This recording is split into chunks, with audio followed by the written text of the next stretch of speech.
Well, hello everybody. How are you doing this fine Friday Firefly afternoon as we are going to once again get back into the mix for this here group of pseudo adventurers, desperate adventurers. We're not sure.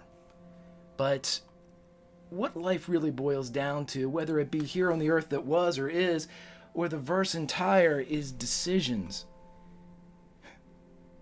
Everybody has to make them. Most of them are benign, what to have for dinner, or which shoes should you wear. Others are, they weigh more. Should I say yes to his proposal?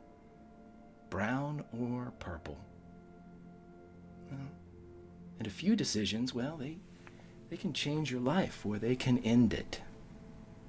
Now, the crew of the Courtesan has made several decisions to this point, and though not all of them have been perfect, they're still breathing. The ship's still flying. They're still together. Now, other decisions loom, and this one is decidedly not benign. They've signed a contract with one of the verse's deadliest people. Do they honor it? Do they run? Decisions. Decisions. Perhaps the decisions from this point forward mean little, and perhaps the true decision has already been made. Now, if that's the case, how will it change them? See, that's what a decision is. It's change. And change has come to the Courtesan. It has kicked off its shoes, decided on buys dumplings for dinner, and believes it will say yes to the proposal before it. Now, right now in the Courtesan, as she cruises away from Alleluia, the moon drawing closed behind it, leaving Niska, leaving memories, leaving obligations, leaving decisions. On the bridge of the Courtesan, the incoming call from a Cortex wave begins to illuminate. The bulb itself deciding when and for how long it'll flash. A live call awaits one of the crew. A call that will change their lives. Now, I wonder, who will answer it? Decisions.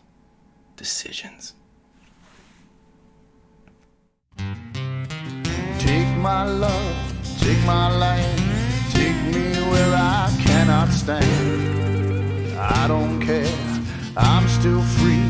You can't take the sky from me. Take me out to the black, tell 'em I ain't coming back. Burn the land, boil the sea. You can't take the sky from me.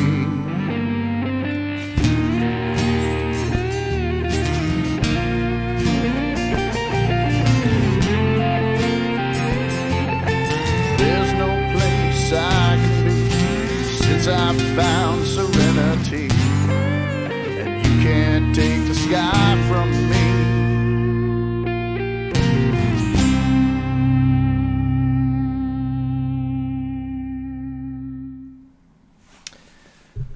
Welcome back, Browncoats, as we decide exactly what we're going to be doing here today in this biggest of damnests of verses.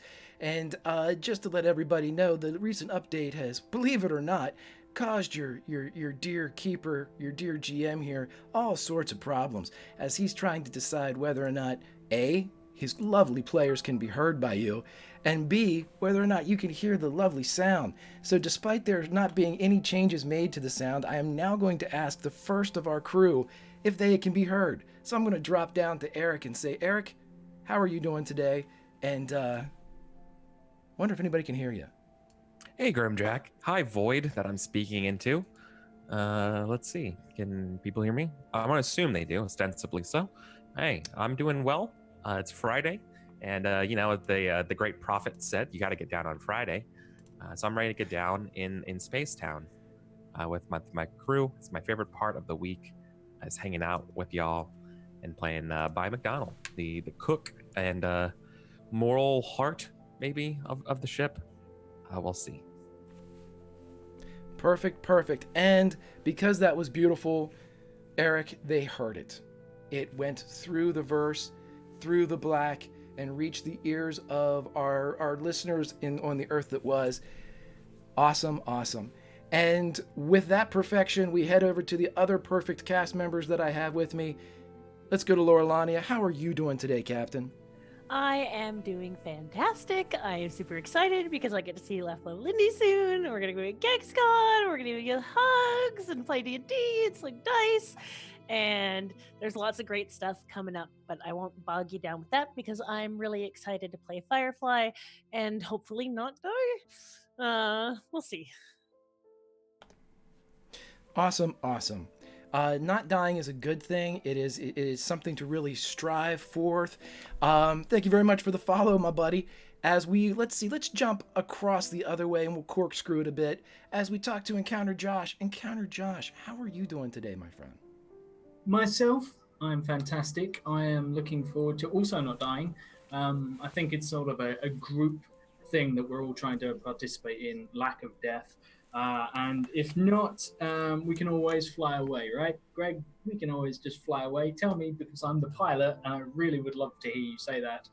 I will be playing Felix, who is, as I mentioned, the pilot, and had a little bit of an emotional time with his better half, I won't lie, by McDonald, played by our wonderful Eric last week.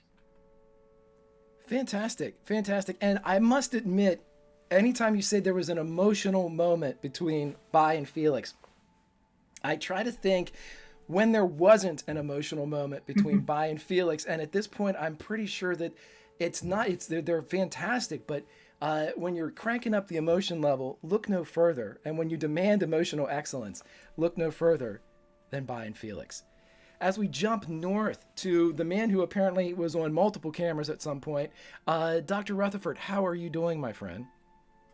I'm doing good. Looking forward to jump back into the doctor's shoes, being good, charming, innocent, and having all that good bedside manner we know him to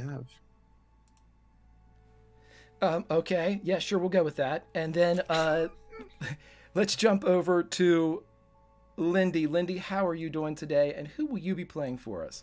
Oh, I'm doing super duper spiffy. I will be playing Lo Zhao Li, who was just an innocent passenger whose husbands, all of them, have unfortunately died with mysterious and unfortunate accidents or circumstances. She's, it's pretty tragic. She's kind of sworn off romance since then to a certain extent.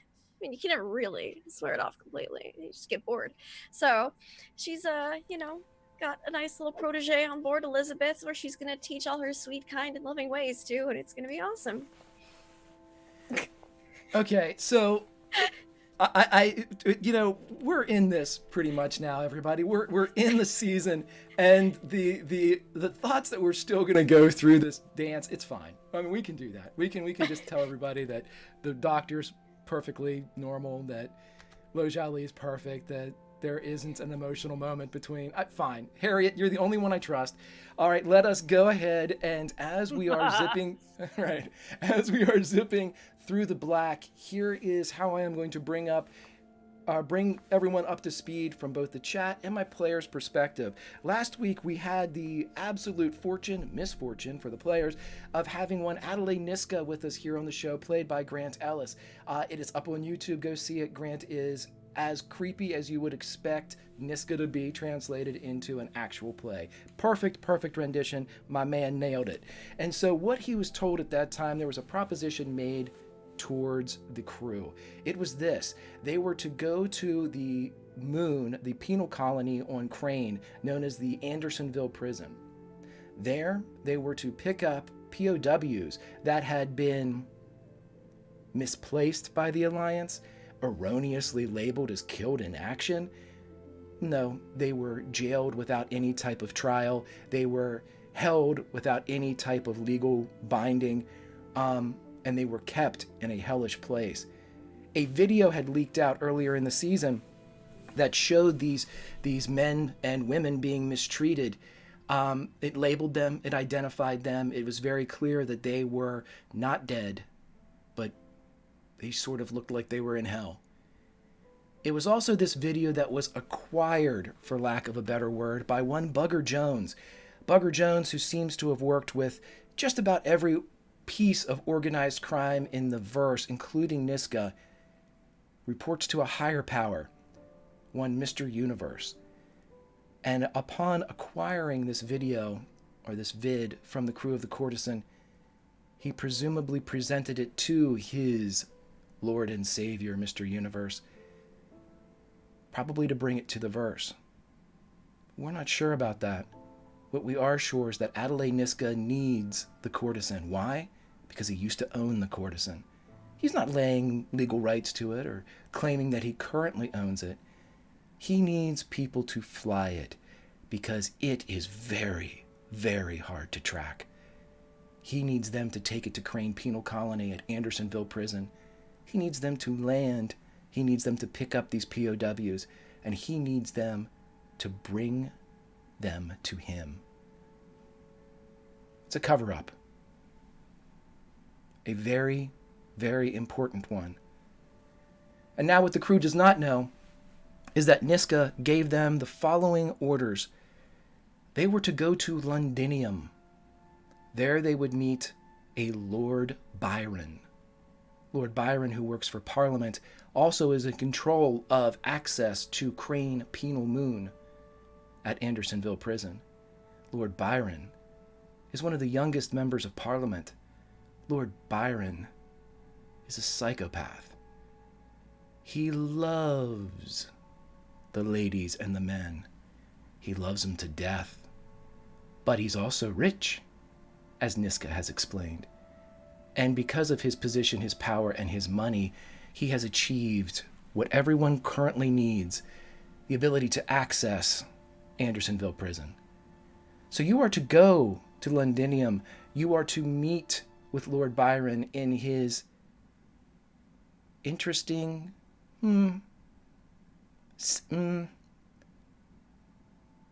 his unique club of choice called Golgotha. It is located inside the Circus Maximus in the Londinium capital city. He awaits you there. He does not know what you look like, but he is waiting with the access codes. It is up to you whether or not you join him. But that is what you know. What you don't know is that the incoming call of the Cortex wave blinks lazily, indicating a live call is awaiting the pickup. Decisions, crew. Who will answer that call? I leave it to you.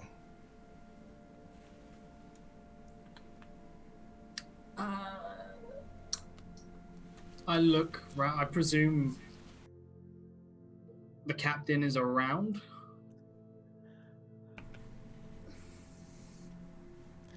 I'm gonna go with probably not, actually. Probably in her bunk. This is you being the pilot here who would normally get all the incoming waves first, Yeah, I would guess. I'm gonna.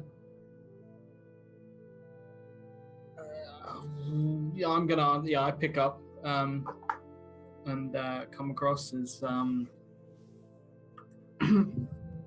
I guess I. This is Felix, captain of the Courtesan. Fantastic.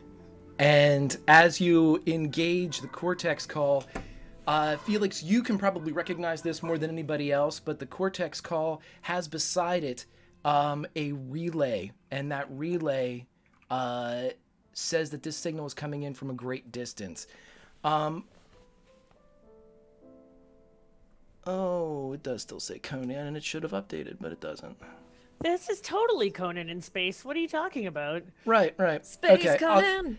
I'll take care of that. And as you see the burst come through there, you look, and there it is, the face of Bugger Jones. Hey, pilot.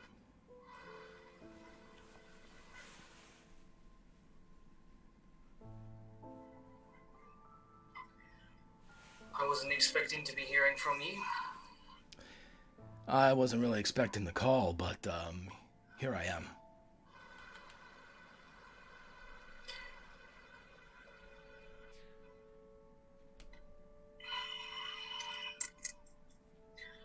What can I do for you? He stares at a while and says, "Are you allowed to make decisions? Or do you guys talk about it as a team?"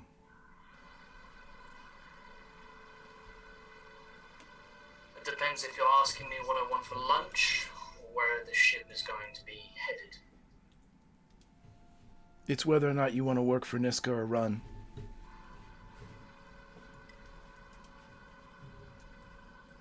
Are you offering us a deal? More like an apology.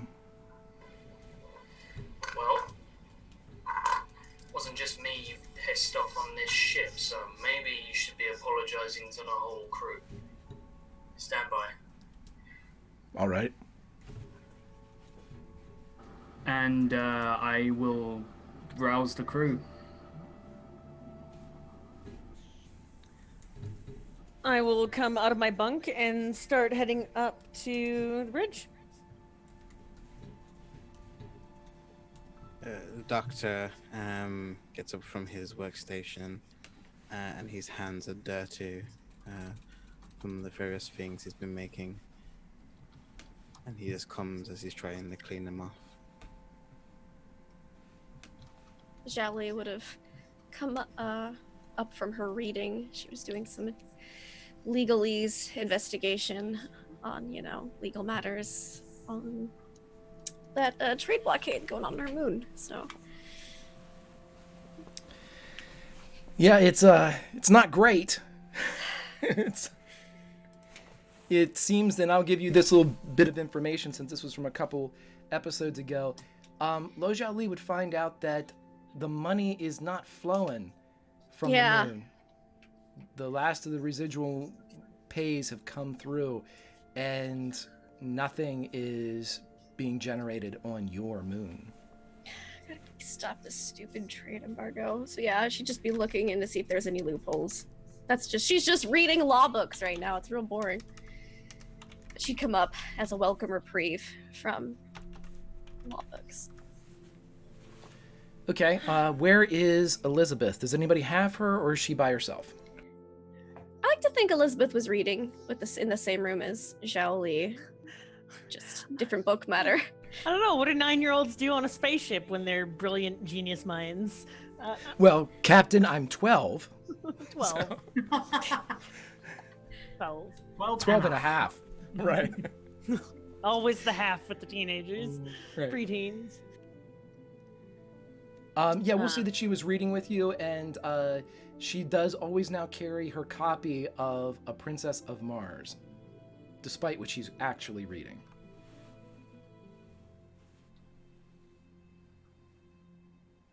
So as you guys all make your way by, are you making your way up to... No, not yet, at least. In fact, I think I need to see the doctor again before, if you'll indulge me again. Is this something that you wanted to do before this moment? Because we can easily kind of flashback. If you don't mind. Nope, absolutely, Okay. absolutely. So we'll say that before the call of Bugger Jones comes in, whether it's can it be directly before the call, or can it be something that occurred like days ago, or? No. This, frankly, Greg, this probably could happen while we're walking together. Like we bump together and we're walking towards the our meetup. All right. Absolutely. I just want to make sure I give you guys enough time to do sure. whatever you'd like to do. Sure. Yeah. So, No, absolutely. Thank you, though. All right. So we're just doing like an Aaron Sorkin-y walk and talk through the ship, and so I go, Doc, like I've just been having the worst nightmares since we signed that contract. I don't know. Like, how are you feeling about it? And you'd have noticed since we've left, doctor's always been pristine. He's always been on point. He's always been very dapper. He's in like rolled up shirt, got like stains on his top, and his like hands are full of like grease and there's like dirt, and he's like currently just like furiously like trying to clean them. Well, it's quite normal for someone of your disposition to have such horrid nightmares being put through such a horrid event. I would only suggest it's normal and healthy to have such dreams after having harrowed so much. There's just something. No, it's something about this. I have a bad feeling. I'm not sure. I can't describe it, Doc. Some sort of like premonition or something. Like something's changed. What's the fact that we don't no longer take pathetic little hillbilly jobs jumping from planet to planet. The fact that we are now running jobs for an intergalactic crime lord known to be psychopathic and always keeps his word. Yes, I would think a lot has changed. Yeah. McDonald.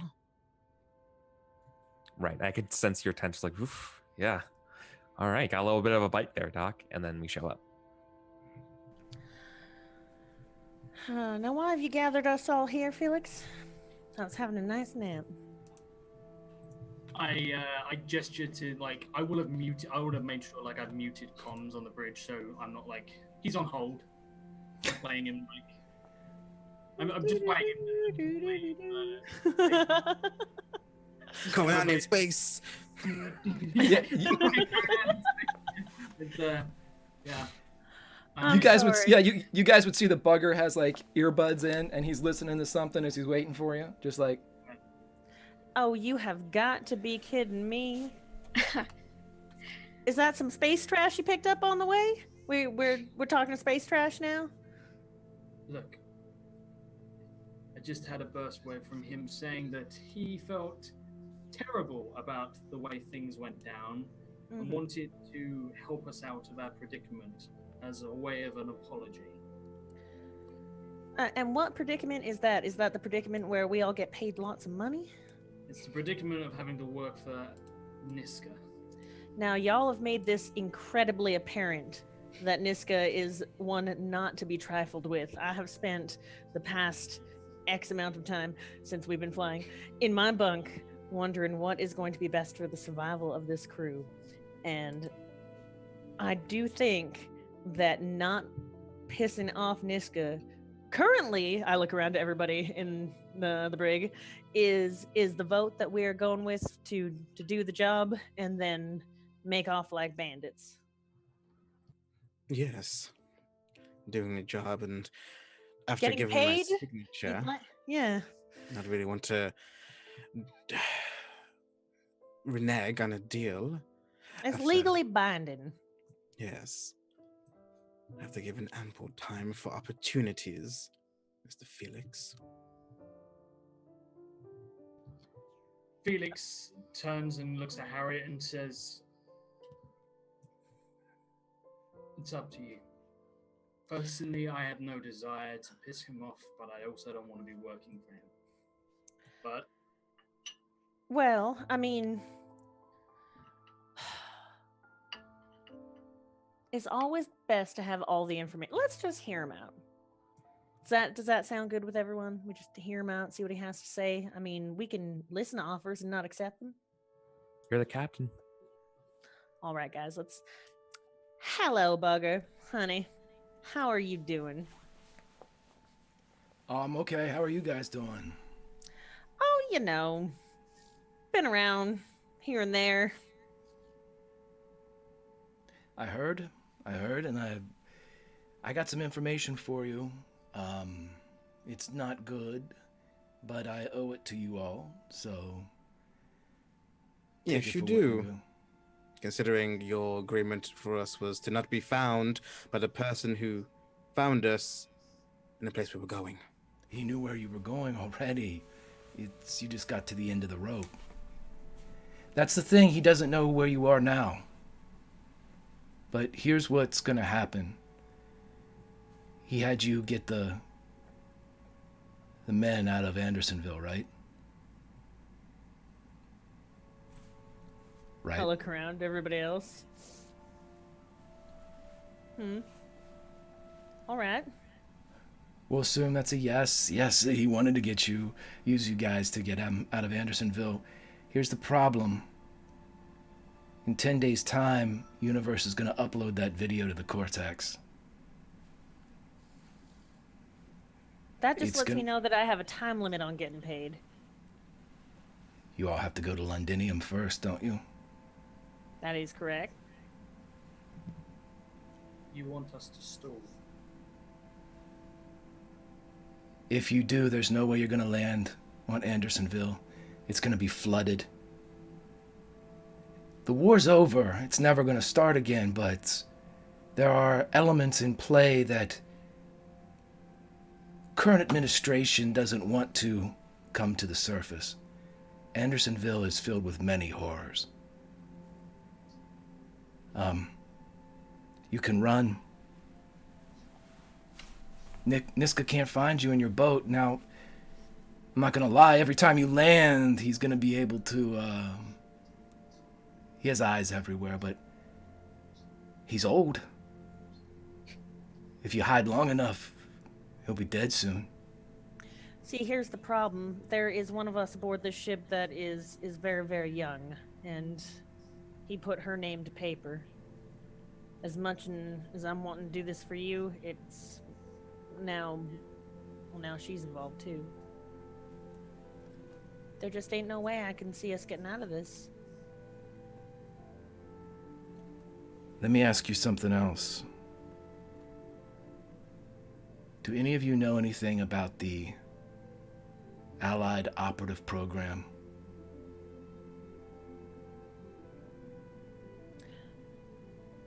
What's that? Can I roll for I'll message you, Greg. Yeah, Greg, my first husband was a member of the Allied Forces. Would I know anything? Everybody that thinks they might, you may go right ahead. I have access to what you can roll. I will tell you this, that the ability to know something is as follows. It is 15 DC for Lo Jiao Li. Okay. It is an 8 DC for Felix. Okay, so this will be mental no? Yep. Can I roll as well? Yes. Anybody else? You're working with a higher DC. We'll say that everybody's DC is somewhere in there. Definitely wouldn't be me. Ooh. 14. Oh, so close. Almost. You failed a dice roll in my presence, though. That's good for me. Would keen mind work in this? Yep, and I will let Lo Jiao Li, if you would like to spend a plot point, I will allow you to use your asset, which is Elizabeth. She always has her core pad on her. And It's if true. it was one just you needed to cross-reference something to understand exactly what you thought was right, I will allow you to use that as she is in your proximity here. And that is... I rolled mine, Greg. So what is it? It's mental. Shit, dude. Mental no. Yeah. Okay, I've so rolled mine. are you don't need to spend a plot point, but you did roll a 1. So what we're going to do is the complication for you, my friend, there's a D6 complication coming up. I'll let you know what it is whenever it reveals its ugly head. I'll spend the plot point for Elizabeth. I'd like to use make her feel included. Okay. That'd be a So, D6. yep. Can I add anything, Greg, to other than mental and no? Oh yeah. Give me 1 sec. What's the criteria for big hero die again? I can't remember. It's a B- 5 higher. Yeah. Okay. You were I believe it's your very first one from your distinctions. Which is still camouflaged, but you make Yeah, I love the entirely legitimate skill that gets you every time. I'm just gonna roll this.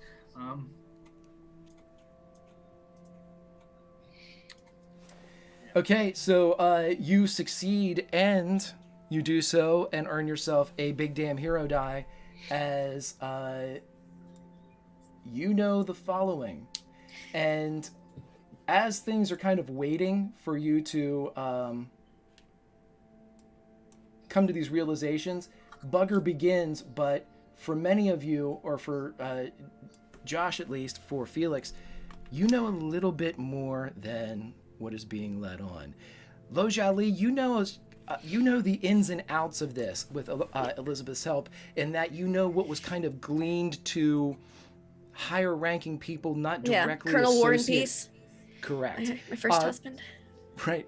What your first husband was told was the surface level of the actual operation. Let's see. We also had a success by the doctor, correct? Yes. Okay, doctor, who also earned a big damn hero die, and a complication. As you're listening to this, you know it from the other side. You know that there are experiments that seem eerily similar to what would go into what Bugger Jones is about ready to explain. Ones that you may or may not have had like a peripheral hand in. These are basically things about physical augmentation, the honing of senses, these things of genetic and kind of recoding of genetics to create perfection. And so you know it from that side. Lo Jiali, you know it as kind of a program that existed during the war. And Felix, you know much, much more. As Bugger turns and he begins to say, the universe and I believe that this group, this allied operation, these operatives, the Purple Bellies used them to win the war. They are fanatics, warriors, tacticians, zealots. We believe there are 13 of them, and they follow Prime Minister Murdoch like lapdogs. Follow his every command. They supersede Parliament. Let me put it to you like this. The War Minister Murdoch created this program and used these operatives to become Prime Minister Murdoch. They're the ones that have the Angel of Sturgis, the Dauntless, Fate of Pirates. That's them. They're not just assassins, they're politicians. They're making statements with their suppression. Universe thinks they have your scent. I'm sorry.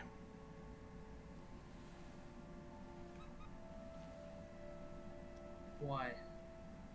Why us? Why now? Why this? It's no... Murdoch's tasked them with erasing every shred of evidence about the POWs in Andersonville. We believe he's behind the extraction orchestrated by Niska to get them out.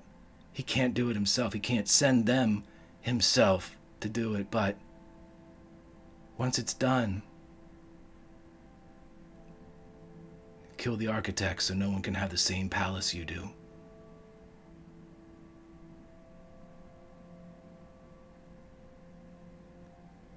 We have I know it's the girl's there. He turns his eyes to Bai as he kind of looks through the vid screen. Yeah.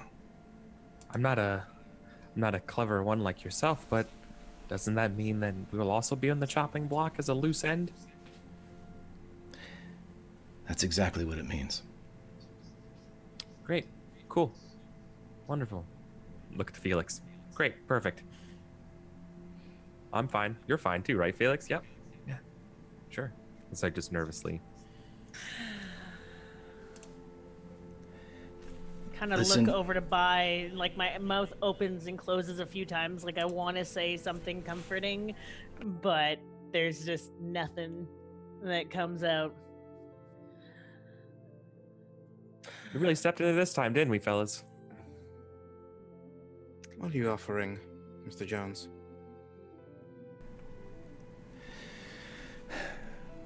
You got a decision.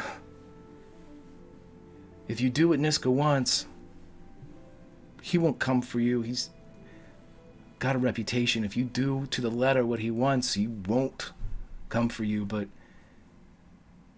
those POWs, they're going to be worth more than all the platinum in the verse in 10 days' time. They're the proof. The proof that the Alliance is still doing things that it isn't right. You see, a lot of people in the Alliance didn't agree with the war. The Independents will never rise again, but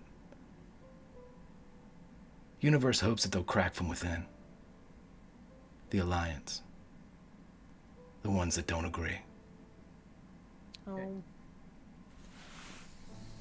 Right. Who cares? Who cares? Seriously. I'm not here for government upheaval. Not here for a revolution. I came on this ship to take hillbilly jobs. To help code medicine.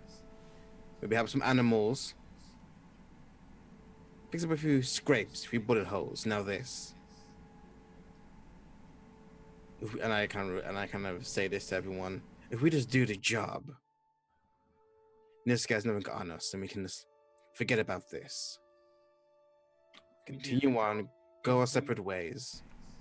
Doc, if we do the job, we are walking loose ends. Mr. Universe, we don't mean anything to him, we didn't help him. He's not obliged to help hide us. Bugger here, he stuck his neck out just bringing this information to us. And yeah, Niska might let us live. But we're not talking about gang bosses. We're not talking about wealthy businessmen. We're talking about people who have pull at the highest levels of government and have trained assassins who know the system, who have carte blanche to do whatever they want, who can walk through walls as far as it matters, who don't get stopped by security checks, who don't get frisked at the border. They can go where they please. Then why don't we just work for one of them?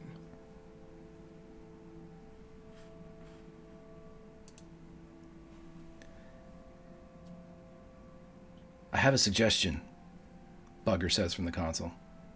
Mm-hmm. Go on. Well, actually, I don't have a suggestion, but...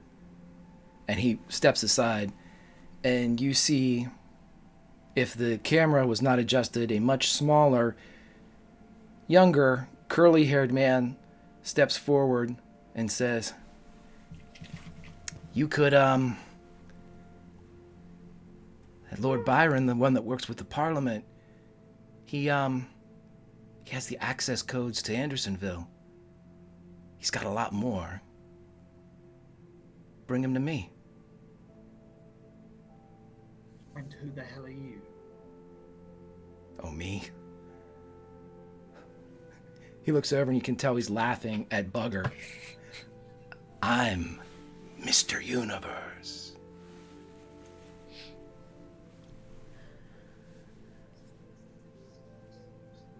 Uh-huh. We're screwed. I looked at Yep. Harriet, like, how many times have you heard that? I'm Mr. Universe. That was like a shut up line a couple of times, right? I almost believed him. Yeah.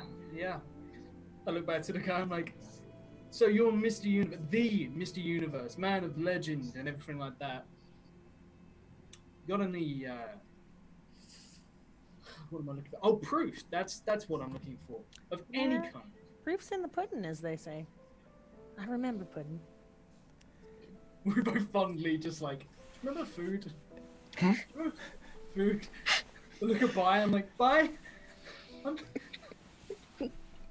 You see him, yeah, you see Universe as he laughs and looks, and you can tell he's like engaged in some type of, at least to him, humorous exchange with Bugger.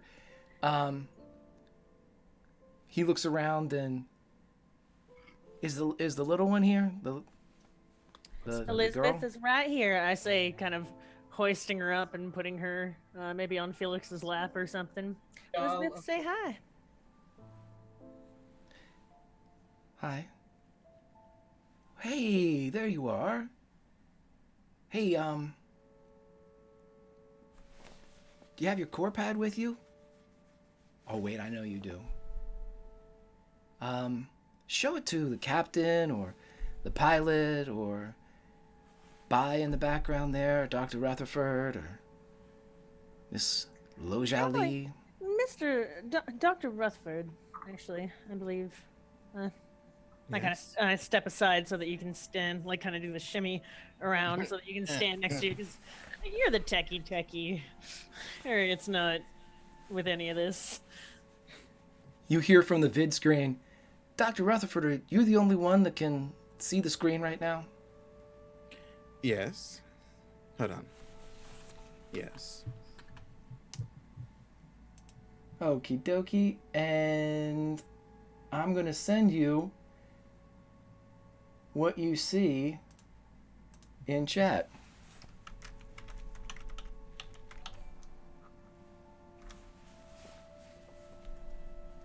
Yep. Yep.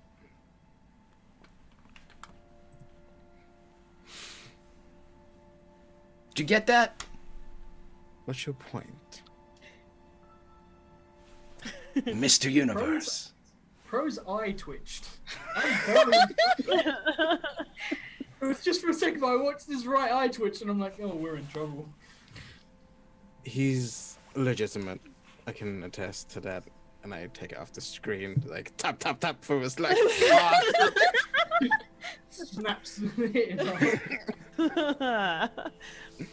All right then, doctor's word is law around here. You are Mr. Universe. It is a pleasure to make your acquaintance. Pleasure. What are you doing hanging out with such horrible company? I mean, when you can find somebody that will follow your every word. Now, we're friends. All right then. So essentially, we either go and be big damn heroes and rescue these people and stop a terrible, terrible thing from happening, and then possibly all get killed to man, woman, and child, or we go and do a job, hopefully do it well enough, and hopefully get paid. I don't know if y'all have noticed lately, but when we plan things, shit tends to go awry. yes. Yeah. Watch everybody's seem- eyebrows raise at the same time. That was great. Even Elizabeth nods. Now, let's say that for the first time in history, we follow. I mute the thing. We follow along and we do the job and we get paid. It unmutes by itself. I'm genuinely gonna test that. I was like looking for... Harry puts like tape over the microphone. It doesn't unmute. You're not Yeah. sure if it may be, you're not sure what his Harry capabilities and are over here, radio, walkie-talkies is like the extent of her tech knowledge. Or we go and do what's right.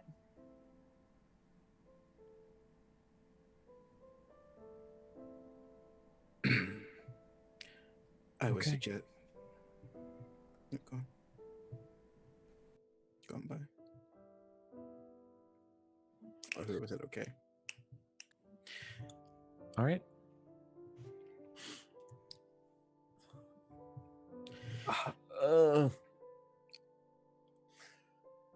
Felix. Told you. I'm like, bye? Yeah, I passed a buck. Thanks, babe. Thanks. Yeah. Felix looks around, looks to the captain.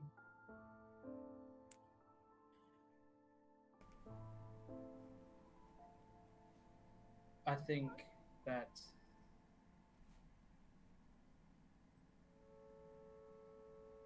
we could.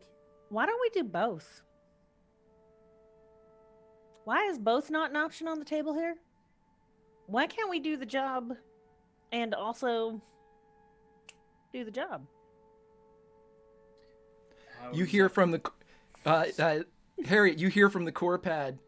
Oh, that's a great idea. Oh shit, I'm not muted.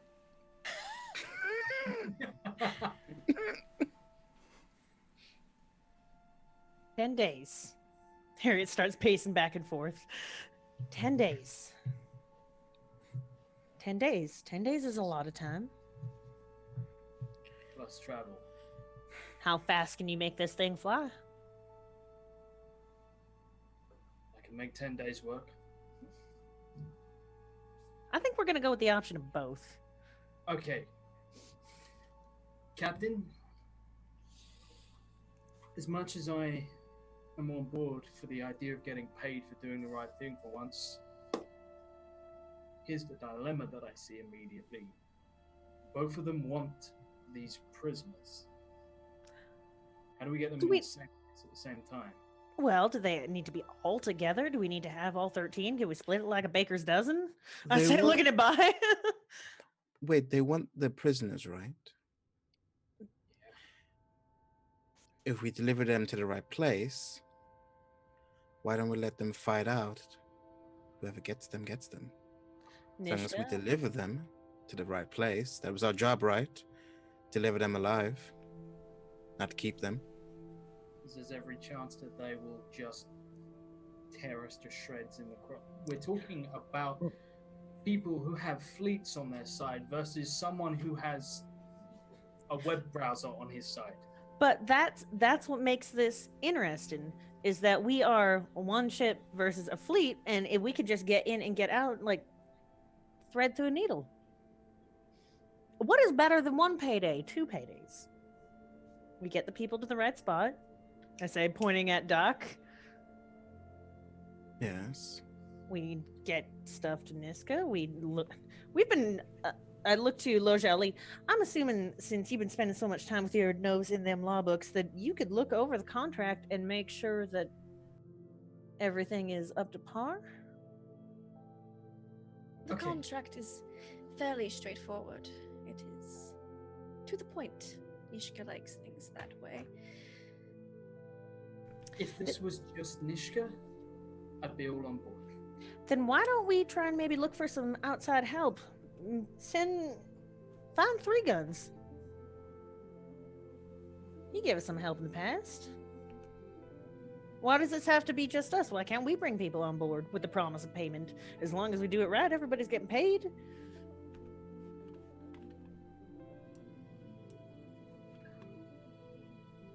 What's to stop them from just nuking us out of orbit the second we arrive? I mean, think about this. They're trying to cover this up.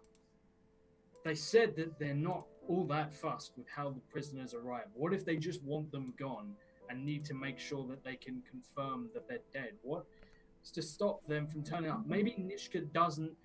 Maybe Nishka would keep his end of the deal. Maybe he would allow us to hand over the prisoners to preserve his reputation. But he's not. He's not the Alliance. He's not these people.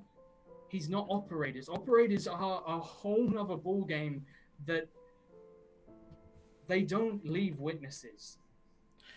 What's to stop them from doing it anyway, Felix? Your paranoia is growing about as big as space here, honey. He can't have a reputation about killing everyone that works with him, otherwise that would be his reputation. I think that he'll pay us.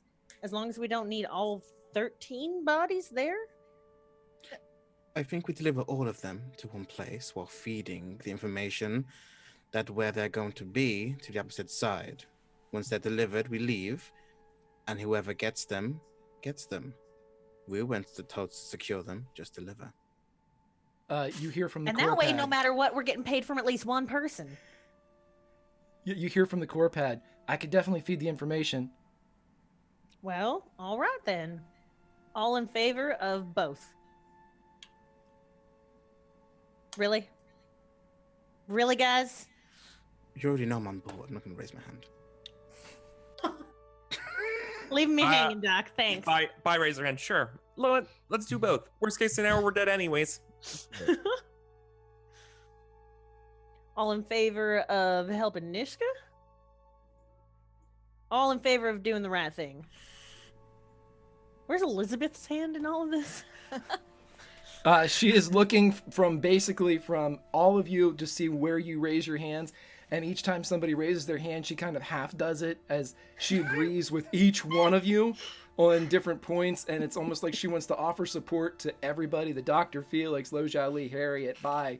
You know, she's 12. Yeah. Oh, man.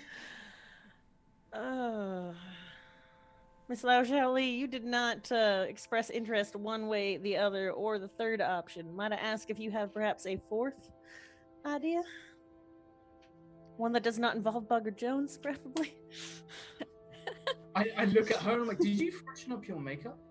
And I look at Bugger Jones like, Harriet will very gently, for Lao Xiaoli, kind of punch you in your arm. Maybe not so gently.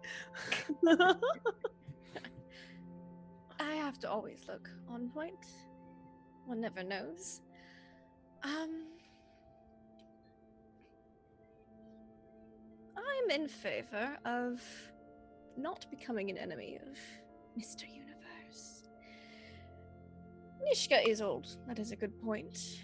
And the Alliance, well,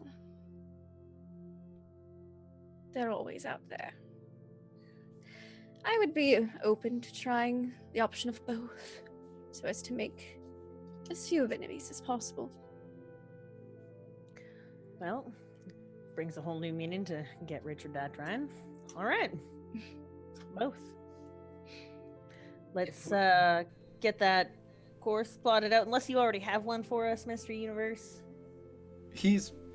You can hear him through the core pad, but now he's waiting for you to unmute him from the vid screen. Hey, I'm assuming you guys all reached a consensus or something, but okay, I was listening. Both is fine. If you guys want to, I mean, you got to go to Londinium, talk to Byron. If you want to just grab him and bring him along, that works for me. And then you guys hightail it to Andersonville and pick up I mean, it's bold. It's very, very bold. But it's also very, very dangerous and deadly. If you want to do that, you might be able to get those men out before the Alliance just has a prison riot or something. What we need is a diversion. A diversion? I say looking to Mr. Universe. You don't know anyone who could cause a bit of a havoc inside of some technical doodads in the jail? Do you know anybody who could do that? I do. I know somebody that can do that. This plan is coming together here. It starts rubbing her hands together. Here's the problem. Andersonville does not have Cortex access. I don't think that would stop you, though. Now, would it, honey? But I have radar. Well, he says with a charming half smile. I like the way you think, Pilot, but I'm gonna need you to get close, and with those access codes that Byron has and all the other information that he has, I might be able to sneak around a bit. So grabbing him, it's a twofer. All right. Operation Get Byron is a go. Mr. Universe. Also, you wanted to go, Felix? Felix, you wanted to go? What's that early warning like? For Andersonville? Yeah, it's on a moon, right? Mm-hmm. It's not, there's no early warning for Andersonville. It's you've got to go through checkpoints that are both orbital and on the surface. So, for example, they're in space. They got to have stuff to monitor incoming, right? Stuff we're Correct. gonna have to worry about. There's a What if- traffic controller, yeah. What if we're not the only thing that's incoming? They have normal traffic. They have several of the scows that are bringing prisoners in and supplies in. What I'm know? thinking is, what if they have something that would cause a response, something that they'd have to break formation to investigate? For example, a ship coming their way that isn't responding on any frequency. If someone were to shout into that mess a certain word beginning with R that I can think of, and he shudders. I want to put my hands over Bai's ears suddenly, just like protective mom like. Yeah. I'm Earmuffs. Not even Elizabeth, just Bai. Can we muster a ghost ship? You want to get a ship, break containment on it, and send it at the moon? That's bold.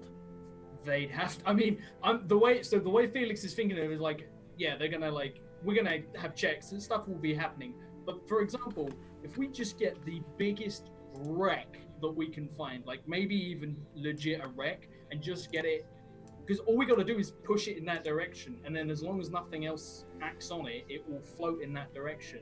And if then someone on public radio says the word Reavers followed by absolutely nothing at all, I imagine they'd panic and go to intercept. Okay, I will throw this to the group as Felix has given his plea to Mr. Universe. Mr. Universe is listening, but this is kind of beyond the scope of maybe how much Mr. Universe is willing to stick his neck out. One of you, if you would like to roll a social, if you would like to roll an influence, and that's it, unless you can think of either a distinction or a signature asset that you might be able to use here. You have to beat Mr. Universe's roll of a 13. I will volunteer because I get to double up my attribute, which puts me pretty decently. Would that be 2d8 or like 1d16? 2d8 if it's a Okay. double up. But once so you again, like I said- said, social influence and then a distinction. I will leave it up to the group.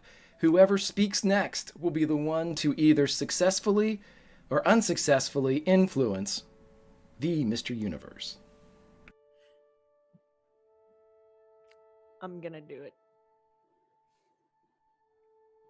Would my pep talk influence be applicable here? If he was a member of your crew, sure, but he's not. Oh no, that's not. Uh-oh. D6. Uh-oh. Not great. Not great. Okay. Damn it. So, what do you say to Mr. Universe to get him